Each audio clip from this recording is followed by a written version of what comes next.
Hey, good morning, my friends and partners. Welcome all to the Pega Partner Hour, a monthly webinar aimed at providing Pega partners with all the information that they need in sales, technical, and industry domains for Pega systems. Today's session will be covering Pega Gen AI Blueprint with a very special guest, Pega's Chief Product Officer, Kerim Akgonul. Some quick housekeeping. We will be recording this session, so if you prefer not to be recorded, please feel free to drop from the call and watch the recording later. Before we get to Kerim and Pega Gen AI, a quick reminder that Pega World is coming soon, June 9th at the MGM in Las Vegas. And as another reminder, the March flash sale is going on now through March 29th. You'll see great savings on both individual and team passes. Individual passes are $200 off, and a team pass that includes 5 registrants is $1,000 off. These prices, once this flash sale ends, go up. So please check out pegaworld.com now for all those details and to register. And we talked about this one in the last episode, but as a reminder, the Pega Healthcare team will be showcasing the Healthcare with Adaptive AI webinar on Thursday, April 4th at 11 a.m. Information on how to register for this webinar can be found on the partner portal at partners.pega.com. So without further ado, I'd like to introduce Kerim Akgonul. Kerim, please take it away. All right, Randy, thank you so much. Hello everyone.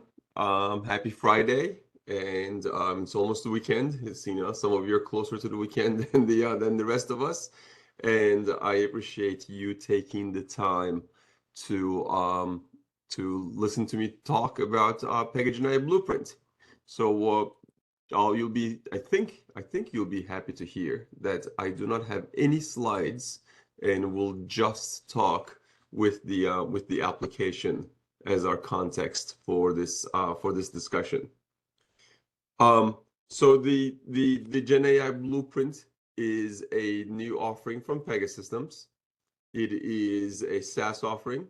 It is accessible directly from pega.com. It's pega.com/blueprint.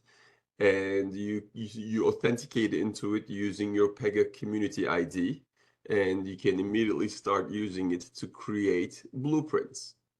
Before we get started, directly in the tool, I wanted to just spend a minute and talk about why we call it a blueprint. Essentially, as we all know, we're in the business of building applications for our clients. We all work with some of the most amazing brands, some of the most interesting enterprises in the world, and we are building applications for them. And we want to make sure that the applications that we build for them brings great value, and that these applications are aligned to their vision of how they want to process work in their organization. And the purpose of Blueprint is to be able to really streamline the design process of those dream applications for those organizations, so that when we actually go ahead and construct the application, we have a full understanding of what the customer's vision is, and the customer has a full understanding of what they're going to get on the other side of the of that app development effort, and make sure that we're essentially aligned, we're seeing the same things in our minds, and we can quickly get started on building the applications and bringing value to our customers. I expect that this will make it easier and faster for customers to be able to see what your organizations can bring to their operations. Hopefully, you will help with the selection process. Hopefully, it'll help with getting started. Hopefully, we can get them to see that we can actually, if we can just agree on a clear vision, that we have a shared vision of what is going to be delivered. This call is full of experts who know how to get that vision through completion, to be able to build that solution and get that value to the organization, which is only going to generate happy customers, and happy customers extensiate more projects. So that's why we call it the blueprint. It's going to create a blueprint of what we're going to build. And the way it works, and I know a lot of you have already been in the system, and we see activity from quite a bit of the organizations that are on this call. The way it works is it's really right now It's it's 6 steps that you go through in the blueprints, which is what you see here.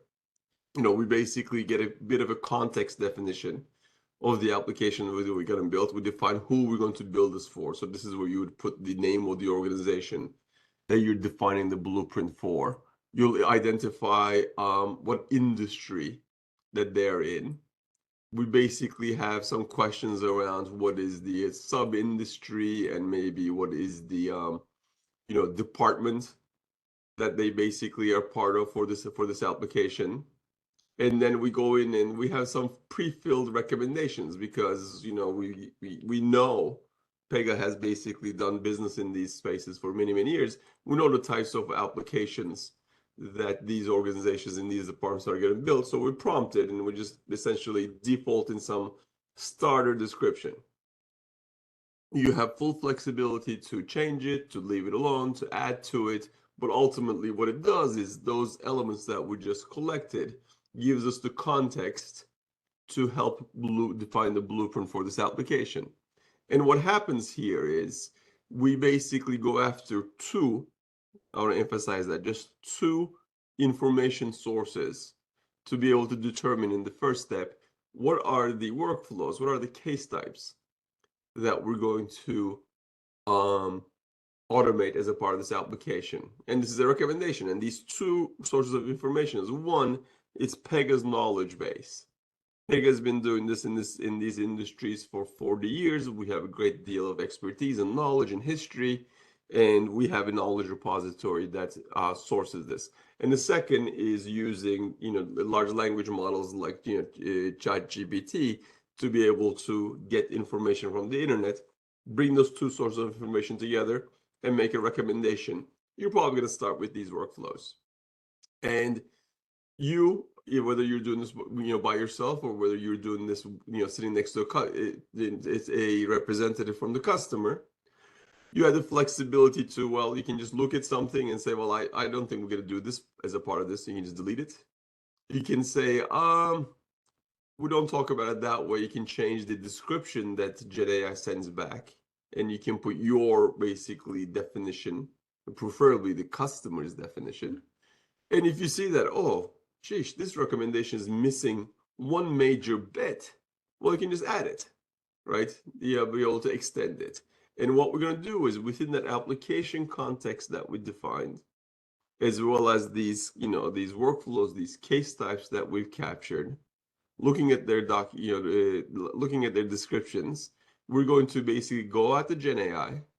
We're going to get an analysis of those definitions and come back with information from the internet. We're going to take that information and then use that information to recommend a process, a case lifecycle for each one of those case types that we identified as a part of this application. Right, so you see the agent onboarding. In this case, we're doing agent licensing, credentialing in a individual life insurance company. We have process for agent license renewal. We have agent complaints.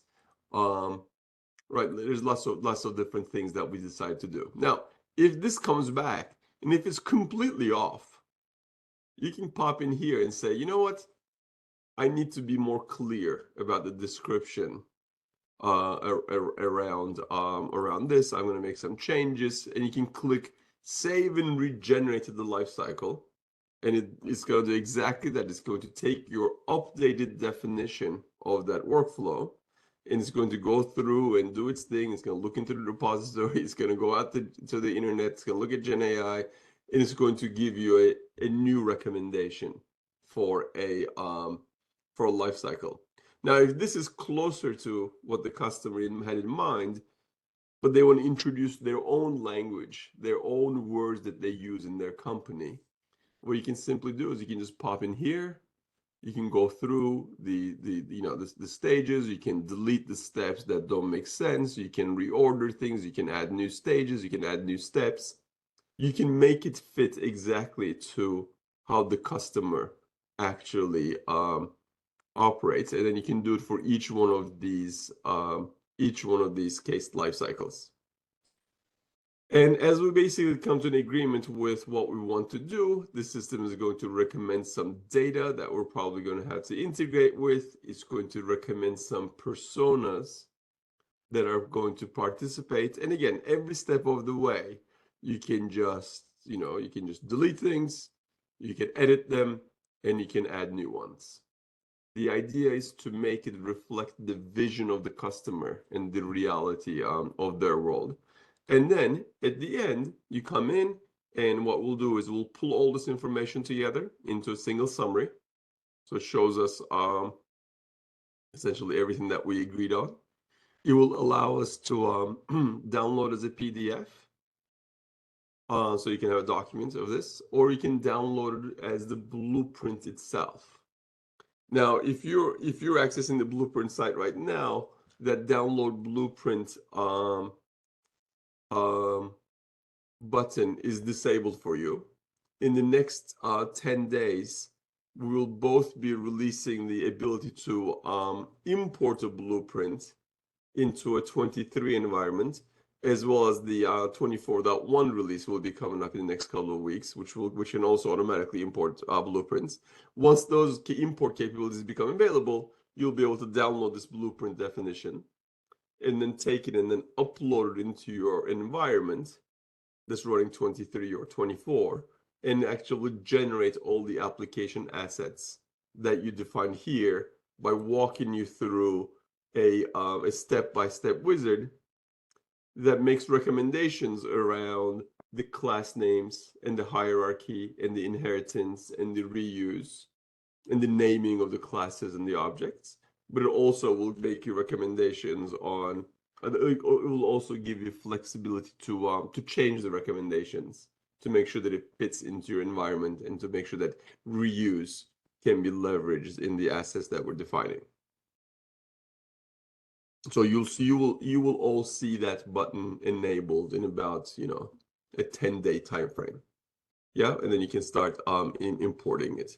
Now, if we could just go pop back in here, we can look at some other industries. We can go into manufacturing. We can go to industrial manufacturing. We can do safety. It gives us recommendations.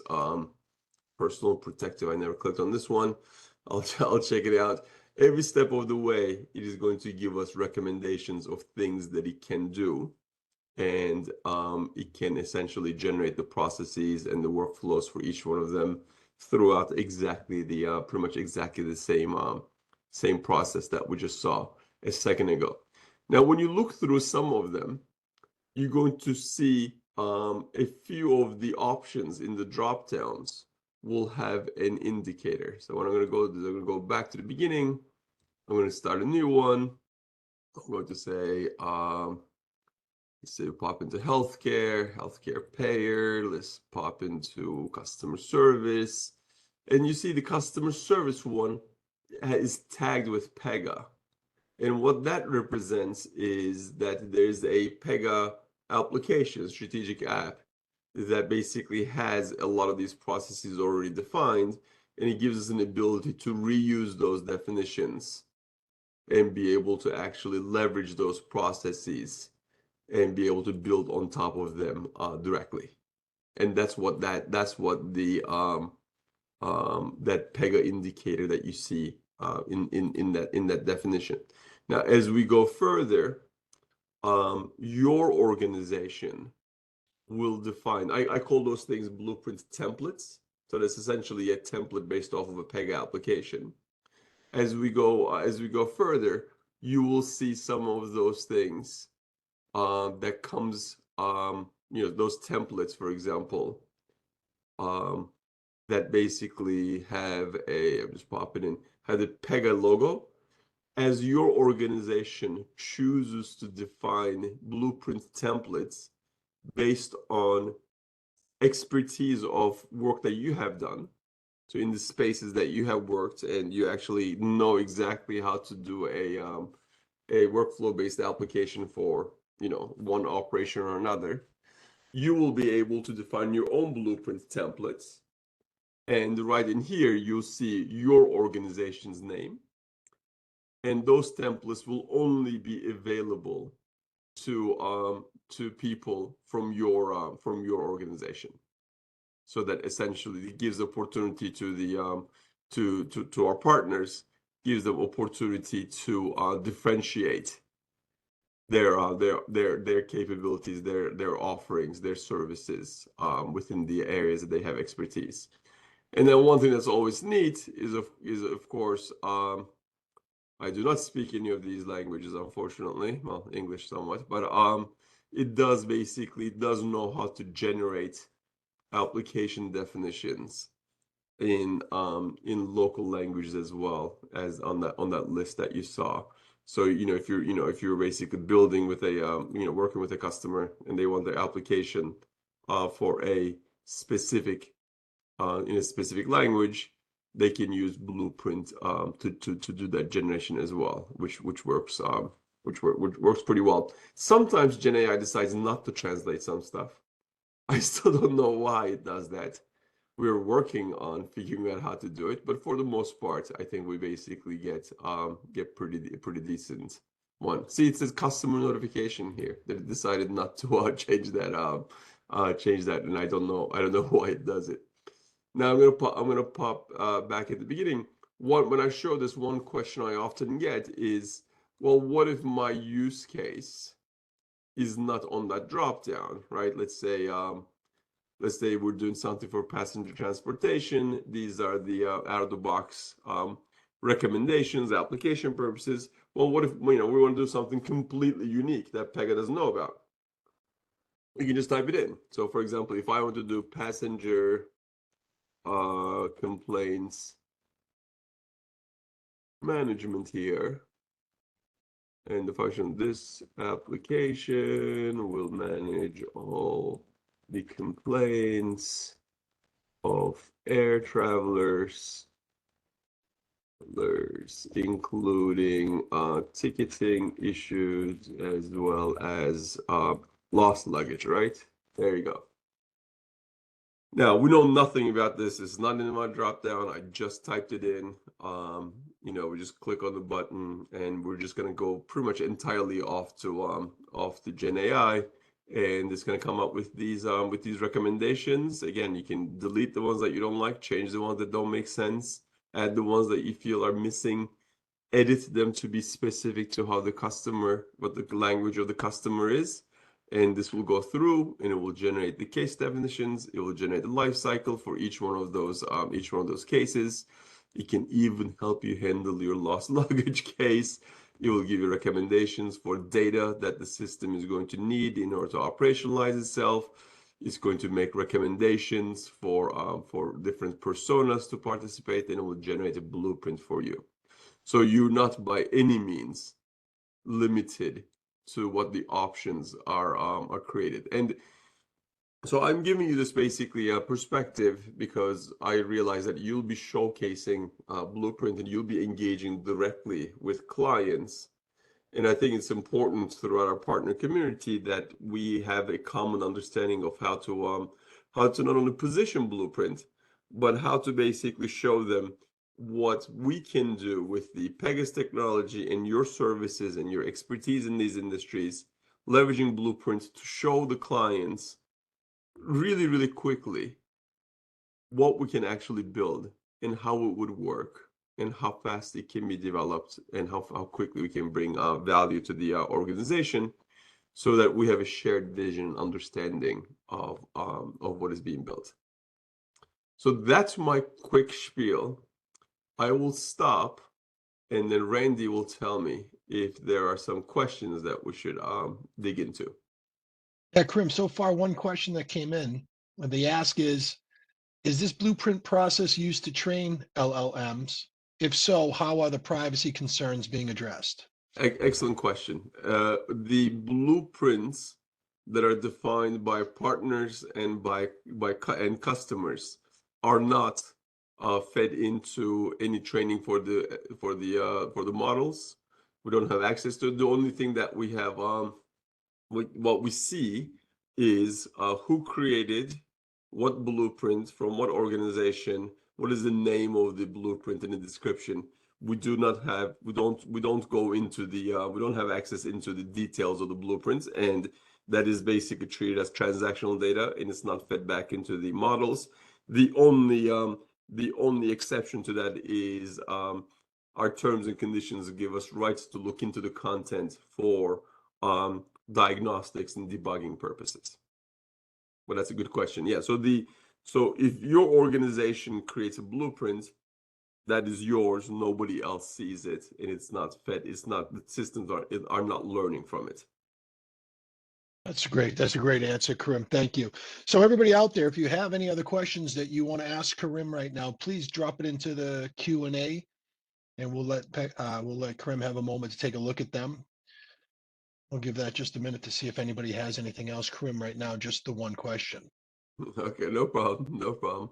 I mean, we've been promoting Blueprint for the last several weeks. I'm guessing a lot of people have had access to it.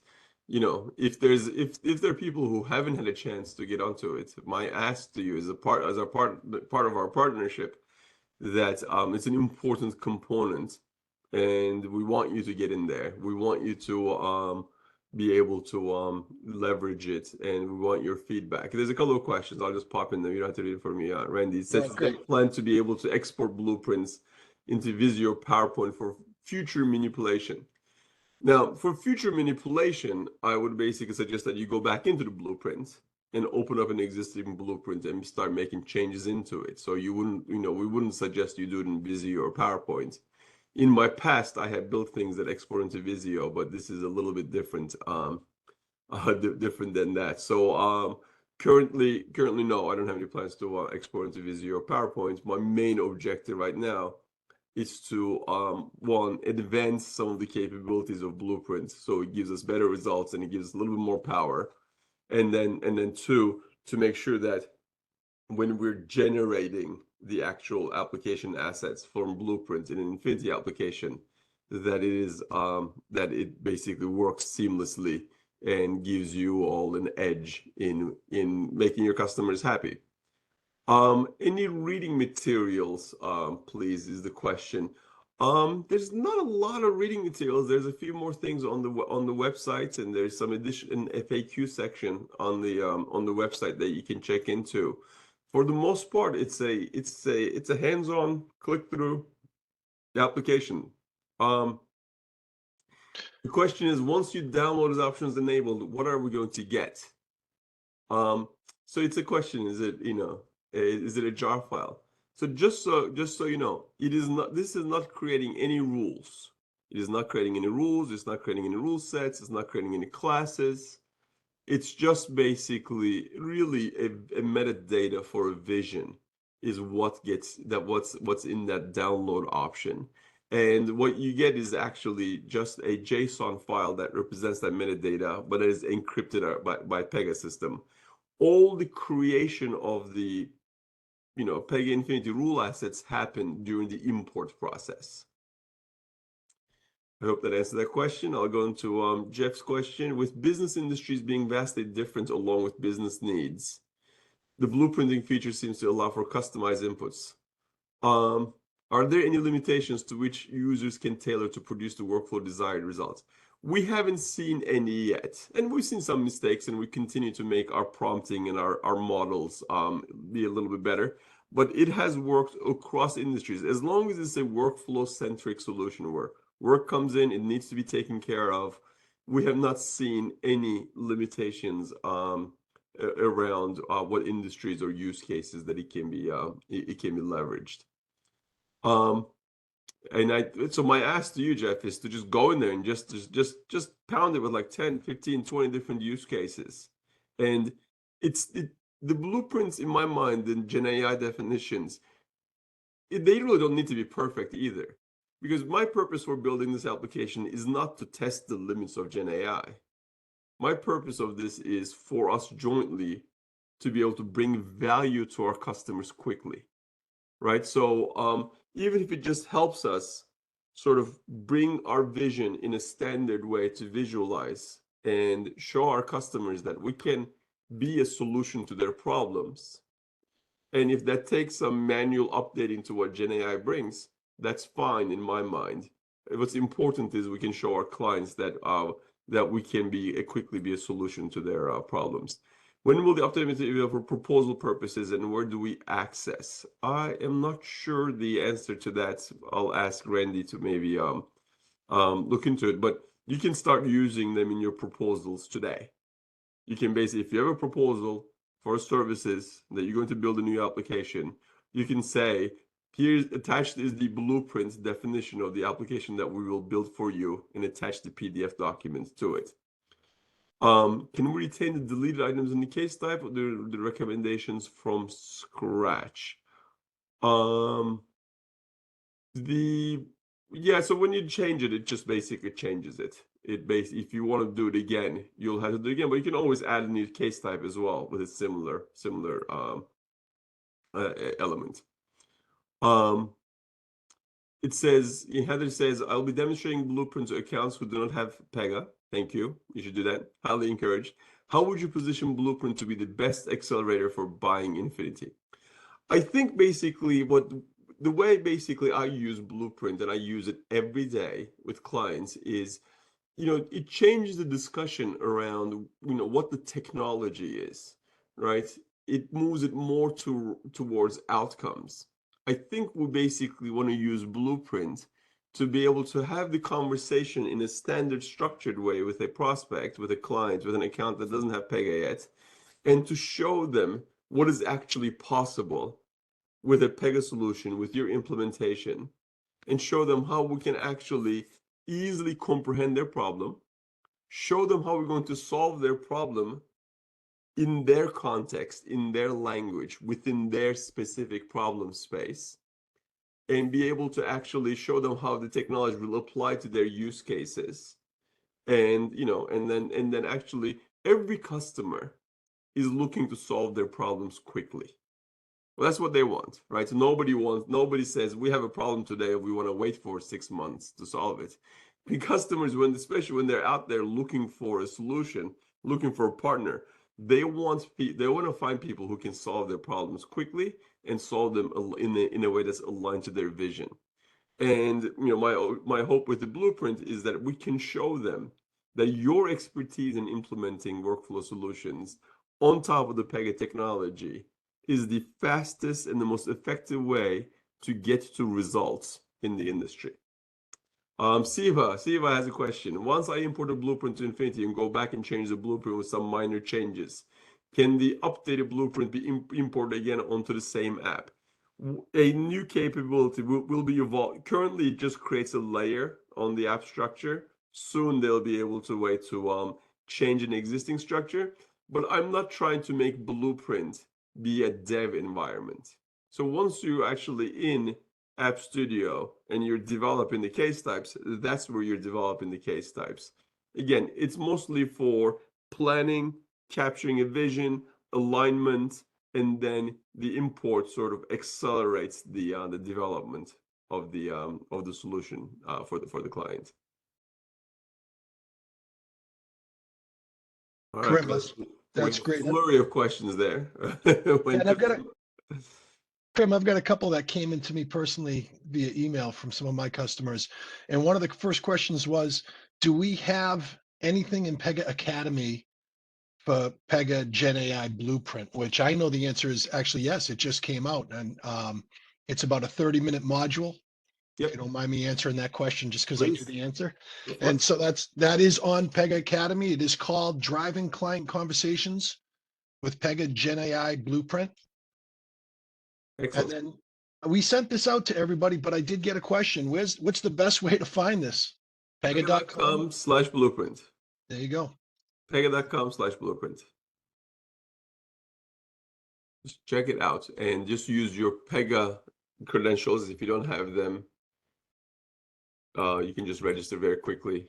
It is open to all our partners, to all our clients, and you can even just Google it. All right. Well, Kerim, thank you very much. It's amazing to me how well you can go through this, and it's a new technology, right? And the ideas behind it are limitless. Like we started doing this internally just to see what we could come up with. And people started coming up with just these off the wall ideas just to test the technology. How do you open and run an Airbnb? How do you play guitar? And like it just came back with one great set of information after another. And then when we tried to drill down on what a real use case is just to see how it works, it comes back fantastically every single time. Kerim, you and your team has just done a phenomenal job with this, and Thank you. everybody on the call, I really suggest you get out there and play with this. This is a fantastic selling tool that all of our team has already started using. It is, and I just want to basically say, especially to this group, which is critical to our success and the value that we're bringing to our customers. This is just the beginning, right? This is just version 1. We'll be continuously iterating and adding more power and flexibility and more fun capabilities with Gen AI to the solution.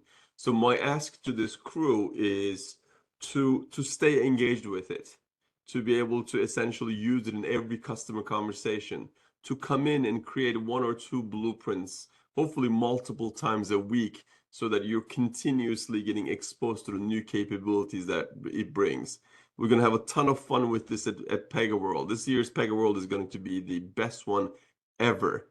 We're going to be able to telling all of our customers that our partners are fully equipped to leverage Blueprint to be able to help them with their solutions. So please stay on top of it, stay on it continuously, and yeah, I'm looking forward to getting back to Las Vegas and doing this live. When I do my keynote at Las Vegas, I think you will not be surprised to hear that I will be focusing on Blueprint, and it will be much farther ahead than what we see today. And I love the idea of being fully confident that all of our partners are on top of this. They're enabled, they're leveraging it, we're using it, and we're using it to the benefits of bringing value to our customers. One last question from Satish here. Competitors doing similar things. The only thing I see is people are creating code snippets that basically are adding into their applications, which I don't see anybody that's taking a holistic approach. And I hope basically we have a bit of a lead in the market here. Others will come up with other stuff. This is our opportunity to jointly show the market how we are basically leveraging Gen AI for very, very pragmatic use cases, 100% focused on bringing value directly to our clients, and we need the help of our partners to do that. Yeah, that couldn't say it better myself, Kerim. Kerim, thank you very much for taking My the time. pleasure. If people don't know, I refer to you as the James Brown of Pega, the hardest working man in show business. You're the hardest working from meeting to meeting and taking care of this. I really appreciate your My time. pleasure. And So, anytime for the partners. Thank you. you're welcome. As a reminder, the next episode of Pega Partner Hour will be on April 12th. We'll be discussing Pega resources like Pega Pilot, Pega Labs, DemoX, Trials and Community. If you aren't familiar with how to get and use these tools, then this is the webinar you don't want to miss. We're also going to talk with the folks behind planning Pega World 2024, and that team is going to explain why you don't want to miss this Pega World and why 2024 is going to be different than any other Pega World. So invitations for that webinar will go out next week. We look forward to seeing you then. And as always, before we go, I always say it humbles me to know that some of the best and brightest of Pega don't always work at Pega. Without Pega partners, there really is no Pega. So with that, I thank you for all your work and success and for taking part in this edition of Pega Power Hour. Until we see each other again, sell and be well. Thank you. All right. Bye.